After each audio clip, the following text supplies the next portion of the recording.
Okay, I'm not gonna lie, when it came to recording the previous two videos on this YouTube channel for today, the Red Wings Swedish prospects video for Team Sweden at the World Juniors, and the second wave video, I was kinda antsy the entire time.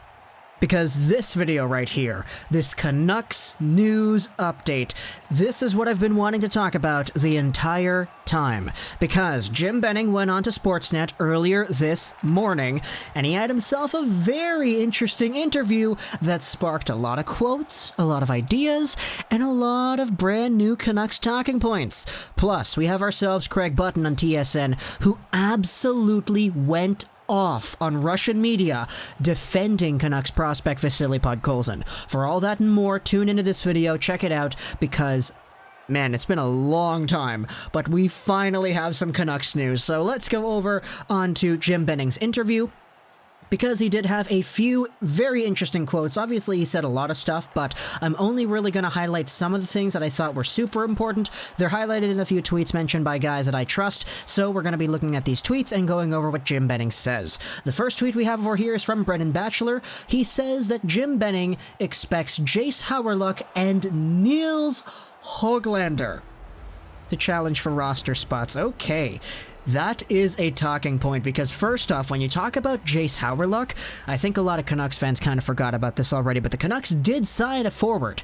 Jace Howrluck is a new Vancouver Canucks addition into the bottom six, who kind of plays like Tyler Mott. He's a very energetic, very up-in-your-face kind of forward who really works hard and who gives his opponents a difficult time. He had a little bit of a nice scoring edge to his game towards the end of 2019-20 with the Ottawa Senators, but after that season he signed with the Vancouver Canucks. Benning says what most people were kind of thinking, that this guy could be challenging for a roster spot, and for good reason too. You like seeing your new talent in there, showing off what they can do at the NHL level. For Howrluck specifically, he was never really a super productive point producer. At 24 years old, there certainly is room for improvement in some capacity, but again, we noted it's 7 points, 11 games played with the Ottawa Senators after being at 3 points in 15 games for the Panthers, so a nice little increase there. Who knows if he spends the entirety of next season with Utica or with Vancouver, but the plan is to give him an opportunity to compete. But it's not even just Howrluck, because he mentions Nils Hoglander too, and we spoke about this in the previous video. I think it was like 2 days ago. We made a video about Hoglander, and we were like, yeah, you know, this guy's good. He's played in the men's league since he was like 16 or 17 or whatever it was. He's been a pro hockey player for this entire time, which is why he's so experienced, and it's why he is so highly valued amongst Canucks fans when talking about the top prospects. But having it come out of the GM's mouth himself, man, saying that Hoglander could be really close to challenging for a spot, and that he expects him to challenge for a roster spot in 2021. Oh man, I love it. I absolutely love it. I would love to see Nils Hoglander suiting up with this Vancouver Canucks squad, establish himself as a very capable middle six forward right away at 19 years old. I love to see it, man. Actually, no, at 20 years old. Yeah, he's born in my birth year, actually. So he's a 2000 born guy. He'll be 20 by the end of December. So he'll probably be 20 once the NHL season starts. And once that does start, I'm going to be so excited. Like, his loan actually does expire a little bit later into December, which we did note about in the previous Hoglander video. So if you saw that, you kind of know what we're talking about here. But yeah, he'll have an opportunity to be over here. Who knows if he makes the team? If he does make the team, that would be amazing. I'm just kind of looking forward to seeing who he would kick out. Because if you have a bottom six, or a middle six for that matter, that randomly starts to include guys like Jace Howrluck, Nils Hoglander, and Zach McEwen, for example, what happens with the other guys? Roussel, Sutter, Beagle, Ferland? What goes on there? There are going to be moves that need to be made, and I love hearing the prospect of some of these guys whom we are more excited about than others making the team. Next up, we have ourselves another quote. This is from Sportsnet 650, their own Twitter account. This is what Jim Benning said about Loui Eriksson. We tried to give him a new team, a new opportunity, a new start. That didn't work out. As of now, he's under contract with us. He's still a good defensive player. We wanted him to score more when he signed him, and that hasn't happened.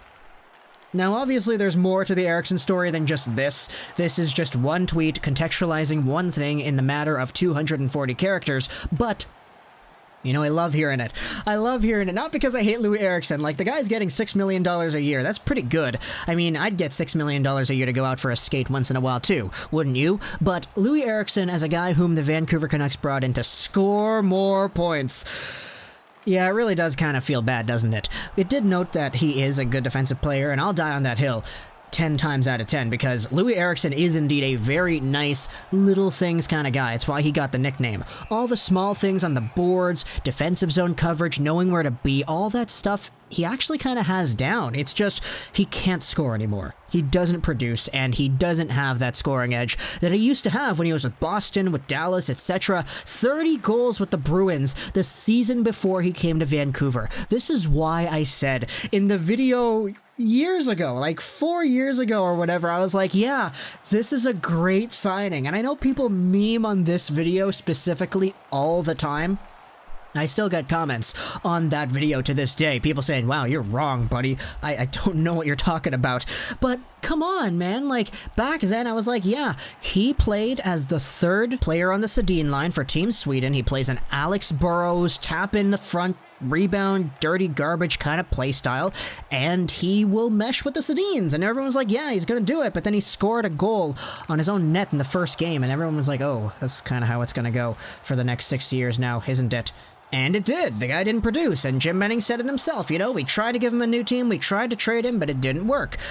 How must that feel, though? You know, taking a look at it, be like, yeah, I know that I'm not as good as I was before, and having the GM come out to the media on a radio interview sometime in the middle of the offseason, the second offseason, by the way, in a market like Vancouver where the fans are so crazy, and he's like, yeah, man, we tried to trade him, but it's not going to work. Now, we did speak about Eriksson yesterday and whether or not a Red Wings, Senators, or Sabres trade is possible still, but of course, they tried. If it didn't work then, who knows if it's going to work now? I'm not really too sure. But next up on our Canucks topic list, it's an article from Harmondale on The Athletic. Jim Benning has a theory for why Olli Juolevi has not stood out in Utica, and it's a very weird one if I interject here with my own opinion. In the AHL, there's more running around. It's scrambly, so sometimes for a smart player that reads the play, it's easier to play at the NHL level. This is why the Canucks think Olli Juolevi is NHL-ready. I'll leave a link in the description to this article, but again, that idea, it's definitely unique, I will say that. That Olli Juolevi's smarts, his overall maturity to his game lends itself more nicely to the NHL rather than the AHL, where play's a little bit more scrambled up and the cohesion and unity with the players and their overall idea is not that great. We'll see if Jim Benning's theory reigns true once the next season starts. Finally, though, the last guy we're talking about here, Vasili Podkolzin. This is what Jim Benning said about Podkolzin. He could be a guy that could end up with Pearson and Horvat this year. And oh my gosh, we spoke about Hoglander, now we're speaking about Podkolzin. Imagine both of these guys making the team. In fact, it gets better than that because we had ourselves a separate interview by Craig Button earlier today on TSN 1040, and he absolutely goes ham voting for Podkolzin. So, for context, we saw earlier this week a Russian article talking about how Podkolzin is overrated by Canucks fans and how he's not all that good compared to what Canucks fans and North American fans think he is going to be. Well, leave a link in the description to this Craig Button interview on TSN talking about that, and I transcribed the quote over here. We'll end the video off with this quote because Craig Button, I love this quote. He goes off on the KHL media and he talks about why Podkolzin is so good here, despite the fact that the KHL writer had some different words to say. It's lots of people that want to weigh in about Vasili Podkolzin, and again, experts without expertise. Let me just tell you this about the KHL. You know the KHL is a slower, less intense league? Players like Vasili Podkolzin, the older players don't like him. You know why? Because Podkolzin-like players want to play hard, they want to compete, and they want to play at a high intensity and a high pace. That's not how it's played in the KHL. It's played slow and a lower intensity. The players want it nice and easy. That's why all these high-scoring players that have been in the KHL all these years, you know NHL teams forever and a day keep bringing them over. They're no good because they can't compete and they can't play at the pace. And so Vasili Podkolzin, who doesn't have all that flash and dash, go ahead. You know what? Be critics and everything. Tell Rick they can phone me. I'll stand up to them and tell them they don't know what they're talking about. This kid is going to contribute to the Vancouver Canucks and help them win. You've heard me say it. He's like Jere Lehtinen to me. All the good players want to play with Vasili Podkolzin. Players that don't really want to compete, don't want to dig in, don't want to play fast. They're the ones that are like, come on, kid, just back off a little bit. Give me a break.